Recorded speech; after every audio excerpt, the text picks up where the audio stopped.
welcome to QLab. In today's video we're going to be exploring the electrolysis of water and providing some evidence that water is made up of 2 atoms of hydrogen and 1 atom of oxygen.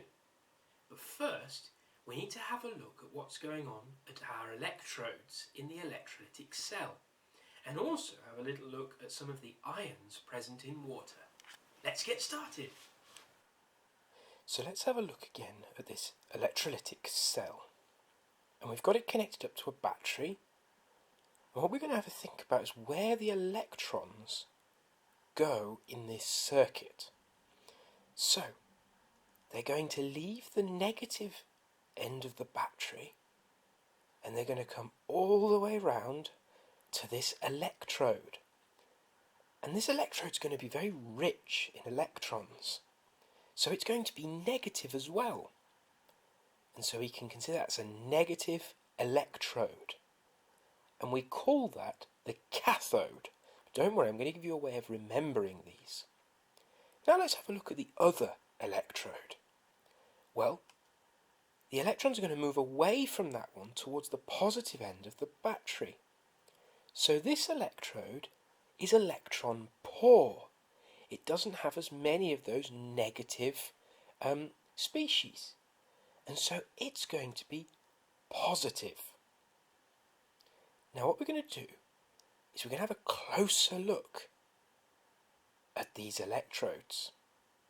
So we've got our anode, which is positive, and our cathode, which is negative. Now this seems a little bit unintuitive to begin with, and I'm going to explain how we can remember this. Now water is mostly H2O, isn't it? That H2O molecule. But it has a small concentration of ions, some OH minus ions, or hydroxide ions, and some H plus ions. Now the OH minus, they are anions. They're negative. And so, because we know that like charges like charges repel, different charges attract. So the OH minus is going to be attracted to the positive anode, and it's going to move in this direction. But the H plus, that cation, is going to be attracted to the cathode, like this. And so we can show that as the OH minus, and it literally moves in the solution. It migrates in the solution to the anode. And the H plus will migrate in the solution to the cathode. And so we build up a concentration of different ions at the anode and the cathode. So the anode attracts anions and the cathode attracts cations. Now one of the things to help us remember is, as long as you remember what the species is, you can remember what the different electrodes are. And one of the ways I found really helpful to remember it is that a cation is positive, like a cat, a puss, cat. So they're positive. And if you remember that, everything else falls into place. Because H plus, well, it's positive, and therefore it's a cation. And it gets attracted to the opposite charge, so it goes to the negative electrode, which is the cathode. So cations move to the cathode, and anions move to the anode. This is one that it's definitely worthwhile to practice thinking about the naming, but I think if you always start with the ions in your solution, so whether it's a cation or an anion, everything else falls into place. And so it's a lot easier, just rather than trying to memorize everything, to work through the process. Now we understand where all the ions are, so we have a lot of H plus at the cathode and a lot of OH minus at the anode. Let's see a reaction with those. So we're going to do an experiment. Right, so to begin with, I've got a slightly different electrolytic cell. It's this one with these 2 pencils pointing pointing upwards.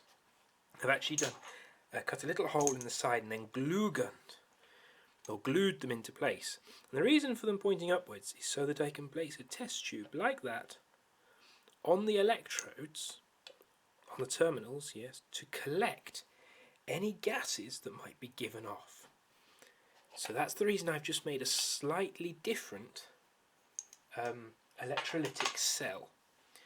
Now in here I've just got some water, and I'm going to add a little bit, just a few drops of vinegar to it, and that's just to help provide a few more ions so that the solution conducts a little bit better. It just speeds up the reaction a bit more. So I'll give that a stir. There we go, nicely stirred up, and it's just ordinary vinegar, nothing special. And I'm just going to put this into my electrolytic cell. Pour it all in.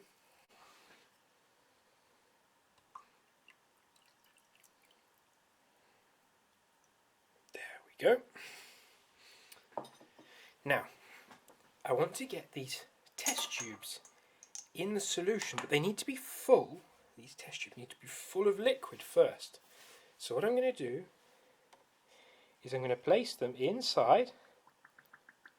Now they've filled up with liquid, and I'm going to pick them up out of the solution using my thumb to close off the top, keeping it closed until we go back under the liquid. And there is one full test tube. Let's just pull that to the centre so it's easier. Full of liquid, so the gas can displace it. And we'll do the same with the second one. And then I just put my thumb over the top. Oh, I'll use my index finger this time. Spin it around. Ooh, I let just a little bit of air into there, but it shouldn't affect our measurement too much. And now we've got the setup all ready. I just need to attach the electrodes to our battery. Now I'd like the long one there to be positive, the short one here to be negative. It'll just help me remember. So if I take the yellow lead and attach it to the negative there. Ooh, let's try and put it so we're on sideways. I don't want it getting in the way of the picture. And we attach it to this side here. That's now our negative terminal. And then we'll do exactly the same with the others, and we'll complete the circuit.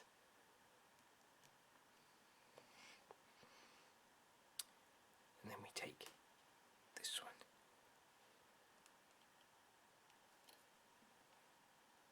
And we should be able to start seeing a little bit of bubbling.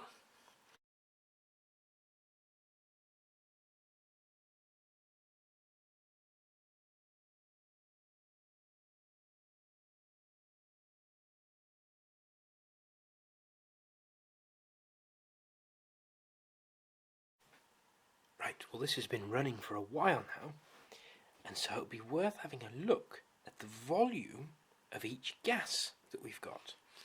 So this is the negative end. So if we lift that test tube up and just push it down into the water, we can see that the level of the gas is about here. We can just leave that one bobbing around. And then we can have a look on the positive end. If we lift that one up and let that go, oh, it's still quite heavy, but we can see that that's about half the amount of gas produced. Oh, Dick's trying to wander around the side. It's about half the amount of gas produced from the negative end. Now, if we can remember that no matter what a gas is, as in what molecule it is, it occupies the same volume for 1 mole of a gas. So we can look at those volumes and say that we have exactly 2 times as much gas from the negative electrode as we do from the positive electrode. And that's because as the water is broken down by electrolysis, we get 2 molecules of hydrogen, or actually 2 molecules of H2, to every 1 molecule of O2. So this one here, this smaller one, that's oxygen gas. We can put that back on there. And on the other side, it's hydrogen gas. We'll let this fill up, this tube fill up, so that we can do a test for the hydrogen gas. So now we have an almost full tube of gas. And what I want to do is test to see if that gas is hydrogen. Now, because if we know the reaction with hydrogen, we're going to need our safety specs on. So I'm going to put those on. Then I'm going to light a match, lift the test tube out of this receptacle, and hold a match to the end of it so we can see what would happen with that gas. Let's see if I can get a good shot of this. Okay, so I'll begin by lighting the match. So I lit match. There we go. Hear that little pop? That's very characteristic of hydrogen gas. So we know that this, which is our negative, oh, you can't quite see, the yellow is attached to the negative end of the battery. On the negative cathode, we have those H plus ions coming across and giving us hydrogen gas. So what's happening at the cathode? So we've seen that we have almost double the amount of gas coming off the cathode as we do off the anode. And we've seen that the gas coming off the cathode was hydrogen because of that pop. So what's going on with the chemistry here? Well, remember that that cathode is negative, so it's got lots of electrons present, but it's also got all those H plus cations around it. So let's have a little look at a potential reaction that could be happening. Well, we could be having H plus aqueous plus one of those electrons that's present on that cathode going to hydrogen gas. Now this isn't balanced, is it?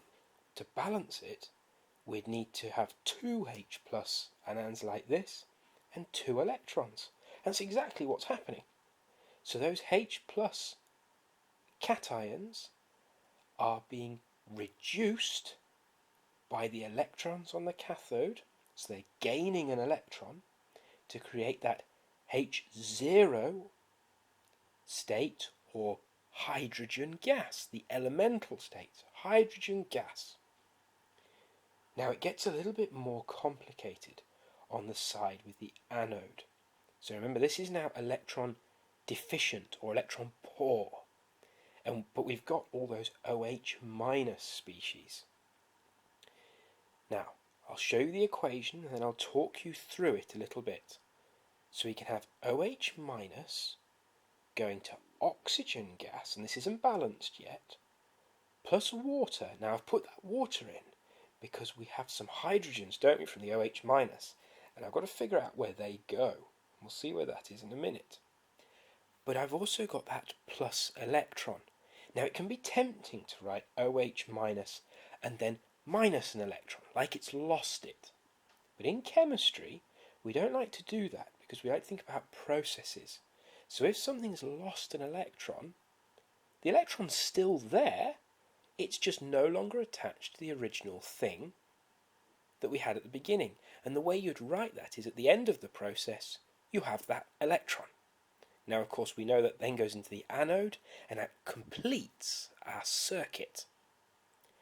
But what do we have to do to balance this? Well, I want us to be able to compare the reaction at the cathode with the reaction at the anode.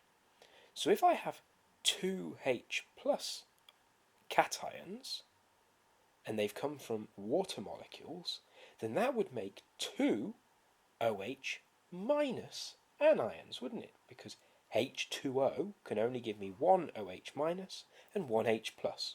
So out 2H plus, I've got 2 OH minuses. That was a bit complicated. So if I have 2 OH minus anions, then I can pinch the 2 hydrogens and 1 of the oxygen, and now I've got my liquid water product.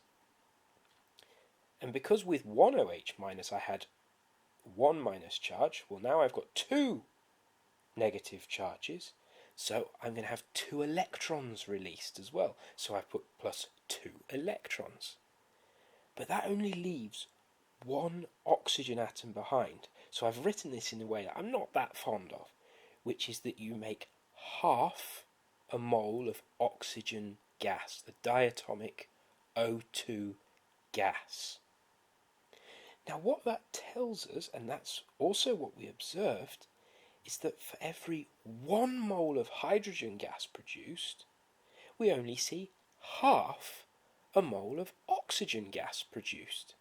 And that's why you only saw a half of the volume of the tube that was in the anode compared to double the volume, the whole volume of the cathode. And if we pull these reactions together, we can get a complete formula, which is that 2 water molecules will break down under electrolysis to 1 molecule of oxygen gas and 2 molecules of hydrogen gas. Thank you for watching. I hope that was useful. If you haven't seen our video about how to prepare an electrolytic cell, I'll put that in the description. And remember that coming up, we'll start to explore what happens in an electrolytic cell when we have other ions present in water, not just the OH minus and H plus. Thanks so much for watching, and we'll see you next time.